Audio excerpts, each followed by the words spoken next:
తాతలు తండ్రులు ఇచ్చిన ఆస్తులు పాస్ పుస్తకాల మీద ఏ రాష్ట్రంలో కానీ ఈ దేశంలో ఎక్కడ ఏ ముఖ్యమంత్రి కూడా వాళ్ళ బొమ్మ వేసుకున్న పరిస్థితి లేదు. అందువల్ల మీ మీద వ్యతిరేకత వచ్చింది.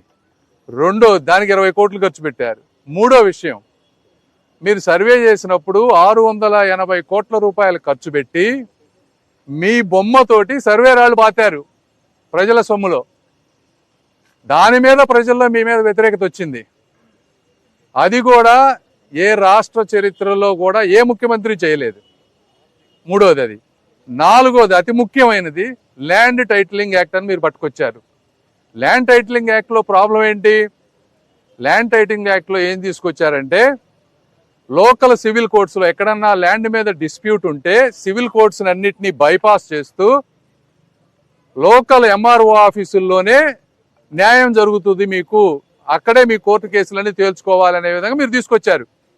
న్యాయం కావాలంటే కేవలం హైకోర్టుకు మాత్రమే అప్లై చేయాలి, కానీ లోకల్ కోర్టుల్లోకి వెళ్ళడానికి వీల్లేదని చేశారు. హైకోర్టులకు వెళ్ళాలంటే ఫీజులు ఎంత ఉంటాయి? అదేవిధంగా మీరు లోకల్ అధికారులకి పవర్స్ ఇస్తే రేపు మీ మంత్రులు ఎమ్మెల్యేలు వెళ్ళి ఆ అధికారులని కనుక భయాందోళనకు పెట్టి వాళ్ళని ప్రెషర్ చేసి మీకు ఇష్టమైన వాళ్ళకి మీకు ఇష్టం వచ్చిన విధంగా డాక్యుమెంట్స్ చేస్తే ఎన్ఆర్ఐల్ని అందరిని ఇబ్బంది పెడతారని చెప్పి జనంలో భయాందోళన వచ్చినాయి. అది చేశారు మీరు. అందులో ల్యాండ్ టైటిలింగ్ యాక్ట్ ఇంకోటి ఏం చేశారు, ఒరిజినల్ డాక్యుమెంట్లన్నీ గవర్నమెంట్ దగ్గర మీ దగ్గర పెట్టుకుంటామని చెప్పారు. మీకు కేవలం జిరాక్స్ కాపీలు ఇస్తారని చెప్పారు. ఒరిజినల్ డాక్యుమెంట్లన్నీ మీరు ఎక్కడో పెట్టుకొని ఆ సర్వర్లో వాటిలో అంతా మ్యానిపులేట్ చేస్తే పేదవాడు పోయి ఎక్కడ పోయి మాట్లాడుకోవాలి? ఇప్పుడంటే ఒరిజినల్ డాక్యుమెంట్లు ఉంటే వాడికి ఒక బలమైన ఇది ఉంటుంది, అది తీసేశారు. ఈ విధంగా మీరు అన్నీ చేశారు కాబట్టి పబ్లిక్లో వ్యతిరేకత వచ్చింది. అంతేగాని సర్వేకి రీసర్వేకి సంబంధించిన విషయం కాదు ఇది. సర్వే రీసర్వే అనేది గవర్నమెంట్ ఇన్సెంటివ్ ప్రోగ్రామ్.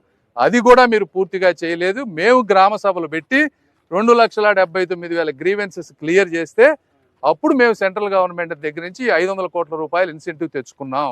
ఇందులో క్రెడిట్